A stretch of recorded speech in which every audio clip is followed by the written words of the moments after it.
Samriddh, Samarth or Sampan Bharat. These were the three pillars on which India is envisioning its road ahead till 2047. But as Nirmala Sitharaman said, 7 pillars or Saptarishi. First up, inclusive development announcements for women, SC/ST, OBCs, other underprivileged groups, along with taking care of the salaried middle class, the government employees who are going to retire, pension person, senior citizens. Everybody's been spoken about. Reaching the last mile or Antyodaya. This has been a stated vision, and they want to follow the ideals of Vinoba Bhave and the likes of Deen Dayal Upadhyay and Mahatma Gandhi. So aspirational blocks program for distribution of government services. So from aspirational districts, they move to block level, where they also want to encourage government, state governments to start building unity malls where everybody can converge. Farmers, local producers can come there and sell their produce. So unity malls is something which they want to push. Capex outlay increased steeply by 33%. So this is the infrastructure and investment. That's the third pillar. The fourth pillar is unleashing the potential. National data governance policy for innovation and research for startups. This time around, very aggressively pushing agri startups. So at the rural level, encouraging entrepreneurship and a certain level of initiative. Financial sector, it looks at the MSME revamp schemes, getting an infusion of 9,000 crore plus into the entire corpus and strengthening what is going to be the driving force in our push to becoming a manufacturing economy or a nation too, along with services. 35,000 crore capital investment towards energy transition. Green growth is something which we are committed to, and like Mr. Kant and Paramayar were saying, sustainability is core to our growth, and we need to leapfrog, take that jump, and that can be done only with youth power. So the next pillar, PM Kaushal Vikas Yojana 4.2, to skill lakhs of youth with new age courses, on the job training and sector wise skilling. And this would be also part of the entire Vishwakarma initiative, where those who are doing the hard skilled labor and work, craftsmen, they will also be encouraged. So these are the 7 pillars that Ms. Nirmala Sitharaman, the finance minister, spoke about. Let's listen into a short excerpt of her 1 hour, 25-minute long budget speech. I propose to increase the rebate limit to 7 lakh in the new tax regime, the new personal income tax regime, with 6 income slabs starting from 2.5 lakh. I propose to change the tax structure in this regime by reducing the number of slabs to 5 and increasing the tax exemption limit to 3 lakhs. The new tax rates are 0 to 3 lakh, nil; 3 to 6 lakhs, 5%; 6 to 9 lakhs, 10%; 9 to 12 lakh, 15%; 12 to 15 lakhs, 20%; and above 15 lakhs, 30%. Mahila Samman Savings Certificate will be made available for a 2-year period up to March 2025. This will offer deposit facility up to 2 lakh in the name of a woman or girls for a tenure of 2 years at fixed interest rate of 7.5% with partial withdrawal option. The maximum deposit limit for senior citizens savings scheme will be enhanced from 15 lakh to 30 lakhs of rupees. The maximum deposit limit for monthly income account scheme will be enhanced from 4.5 lakh to 9 lakh for single account, and from 9 lakh to 15 lakh for joint account. Pradhan Mantri Kaushal Vikas Yojana 4.0 will be launched to skill lakhs of youth within the next 3 years. On-job training, industry partnership, and alignment of courses with needs of industry will be emphasized. Let me take all questions to the panelists who are joining me now. Tuhin Sinha, spokesperson of the BJP, Salman Soz, Congress spokesperson, Mohandas Pai, chairman of Aarin Capital Partners, Dr. Krishna Ella, executive chairman, Bharat Biotech, and we also have Gaurav Chaudhary. I'm going to begin with you, Mohandas Pai. Your first reaction, of course, it is being said that this is not a populist budget, but one which believes in looking at the politics of it clearly. Well, I think it's a truly transformative budget for many reasons. tax collections have increased more than what is budgeted from 27.5 lakh crores to around 31 lakh crores. I think it's an underestimate. We could have final taxes by another 1 lakh crore this year because tax buoyancy in direct taxes up to January 7th is about 19% net of refunds, right? And next year they're saying 33, it could go to 35. So it showed that there's real good growth in the economy. And during the NDA regime, GDP would have grown from 113 lakh crores to 301 lakh crores by March 2024. That is very good news. Second is, I like the fact that on social schemes, spending has increased. Prime Minister Modi is making sure by 2024, almost all Indians will have a house, water in the tap, power in the switch, toilet in the house, a bank account, money in the bank, education for children, food on the table, a health insurance, a mobile connection, etc., which is fantastic because we don't want anybody in India to be deprived. And the third is the massive spending on infrastructure, 7.5 lakh crores this year, 10 lakh crores next year. And I think that is very good because that will create more jobs. Yes. We are creating 9 lakh jobs per month as per the EPFO, out of which 55% are jobs in the age group of 18 to 25. But the jobs do not pay more than 20,000 rupees, up to 80%. So I think there's need to increase that. That will happen if there's growth. And then what they're doing in terms of targeted schemes for people below the poverty line, the 500 blocks where aspirations happen, etc., is very good. As far as business is concerned, investment in increased infrastructure is very good. Increased digitization is very good. The banking sector has been cleaned up because the UPI had done telephone banking, given loans to many cronies which had to be written off. And I think that's very good. They cleaned up. There has been no corruption in the NDA for the last 9 years. Responsible and a comprehensive budget. Dr. Ella, if I'm looking at the health budget, which has been hiked by almost 15% to 88,956 from 77,351 crores, do you think that is particularly because after what we saw in the pandemic and the health sector needs that kind of push? I think, they've done the great job to balance the rural economy, health, skill development. And I think the more focus was focused on the rural economy. And that deserves, certainly. But health, I think, putting the 157 nursing colleges are very critical because we're going to see a shortage of nurses in the country. A lot of them are leaving the country. A lot of them are shortage. I think that's a good move. And sickle cell anemia. I think we never thought about that. It's an important game where a lot of tribal population is going to screen for the 0 to 40 years for sickle cell anemia. I think it's a good initiative. And I think ICMR has been told to work with the public-private partnership. That is what I've been arguing, that every government institute should work with industry to partner in the healthcare also. I think that has been formalized. And certainly the R&D and innovation, medical devices, look at it, they are putting high-end manufacturing, skill set development. And for example, 3D manufacturing and drones and artificial intelligence for the healthcare. And as certainly the focus on skill development. I think that's a good move. And I consider it's whatever they've done, although the more focus was on rural economy than the health, but certainly is welcome sign. Thank you. In terms of employment generation, one point being made is that, of course, this push that has been given to infrastructure, if that entire capital outlay for railways has increased substantially, it will lead to employment generation. What do you see vis-a-vis the health sector? The health sector is still not focused heavily on that, but certainly they put more on the innovation side. Pharma, R&D should invest more into that, but there's no specifics of that yet.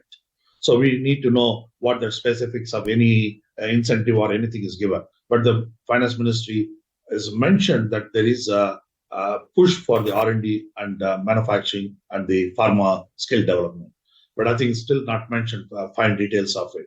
But I think this whole financial bill is really good on the rural economy. I'll tell you a few bullet points on the rural economy, if you allow me that. The entire thing on the women entrepreneurship and all scheduled caste OBC integration in this, and digital agriculture infrastructure. I think that's a very critical crop planning, because we farmers grow crop and then you lose the market. Everybody grows one crop and then lose the market. I think this crop planning will help the country to portion on that digital infrastructure. And also, agriculture accelerated fund is going to help a lot of startups of this country. in agriculture. That focus again. And a high-value horticulture crops, although it is not mentioned what the crops are, but certainly there is going to be an export potential for the agriculture, horticulture crops, where the pomegranate can be exported to other part of the world. And millets, of course, Honorable Prime Minister has been talking, and that has been there. Animal husbandry got a very good incentive. Fisheries is amazing incentive. And I think there's a lot of people who are in the coastal area are going to benefit in this. So again, it's a rural economy. And look at Ekalavya School. It is again a rural economy, rural schools, where the tribal population is going to be integrated into the schools. That is again, and also the Honorable Finance Minister mentioned, artificial intelligence drones has to be integrated into the agriculture.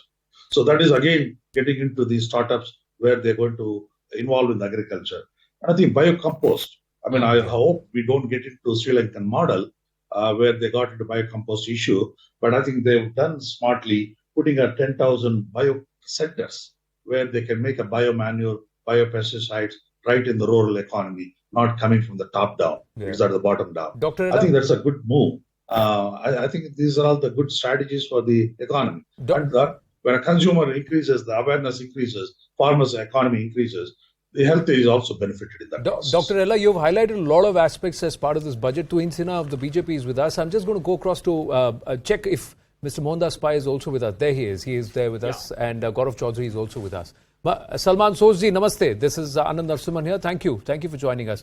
Mohandas Pai ji, one of the aspects in this is that the corporates were unhappy with returns, long-term capital gains, and also certain debentures now being considered as market instruments. So the taxation rates have gone up.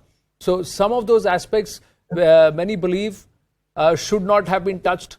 Where do you stand on that, even though many are welcoming the slash in the tax slabs? Look, the earlier long-term capital gain exemption for investment in a house, unlimited, was wrong. I totally agree that 10 crore is the limit. It should have been brought down to 5 crores. There's no reason why if you get a long-term capital gains of 7-8 crores, you should not pay tax. You should pay tax. If I sell my shares, I pay 10% tax. What are the difference with selling a property? So if I invest, why should I get the benefit? I think that's right. I agree with that.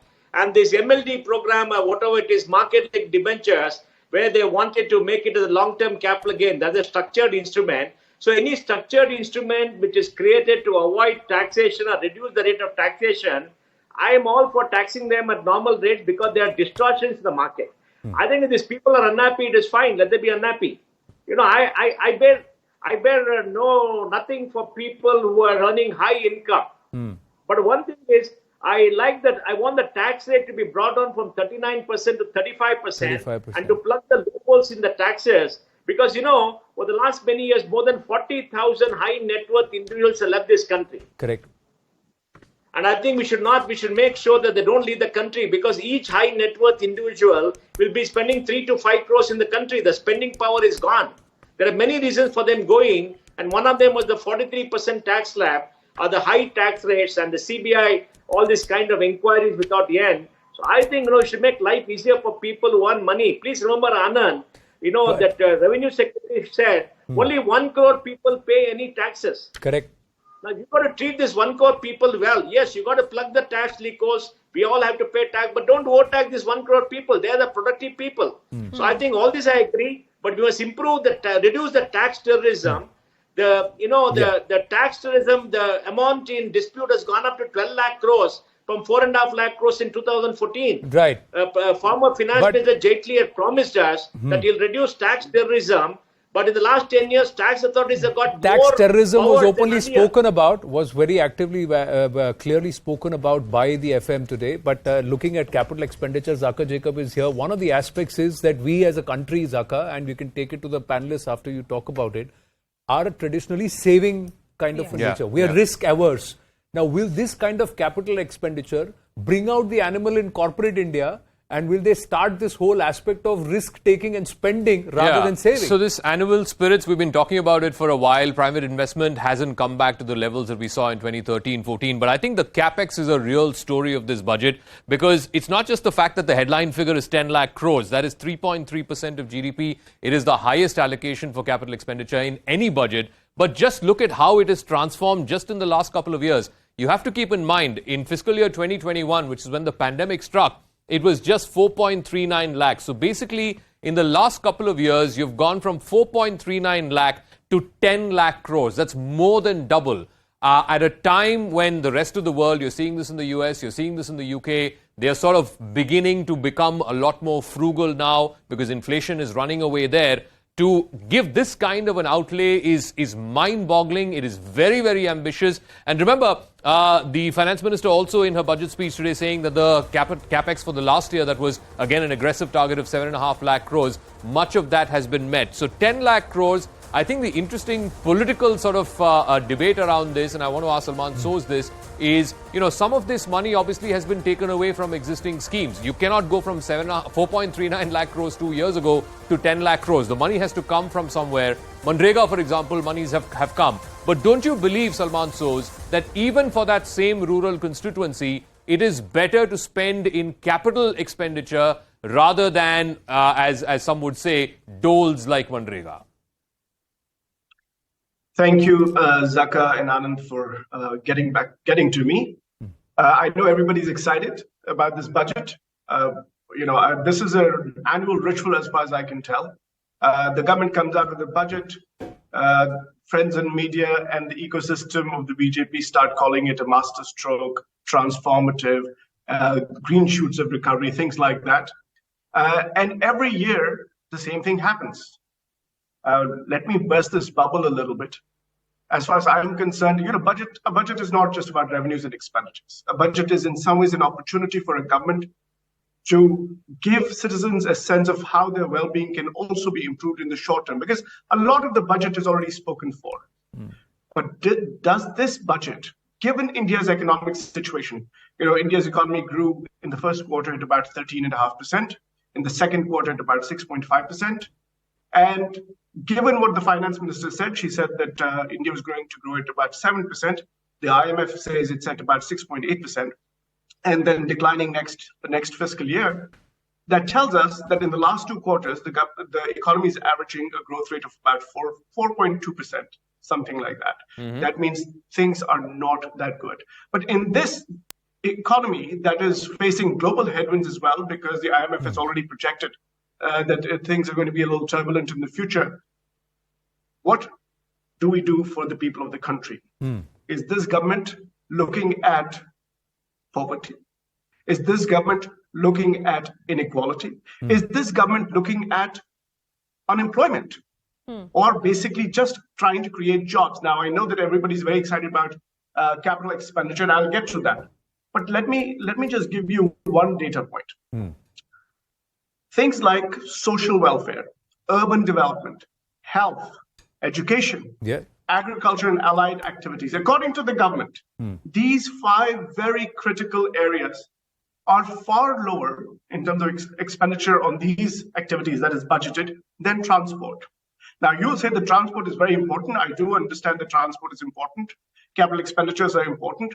But any economist worth his, any decent economist would say that social infrastructure is as much, if not more important than hard infrastructure. Salmanji, we can't.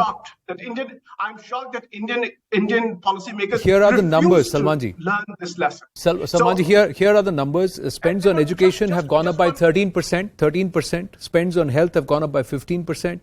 Spends on social welfare gone up by 18.4%. Spends on home affairs have gone up by 8% compared to the last budget. Yes, there is a huge amount of money that you are saying is going towards building roads and focusing on transport. But that's one of the basic needs. I will open this up for a larger discussion. Please bear with me to all our guests. We've compelled to take a short break, and then I'll come back and we'll take this forward.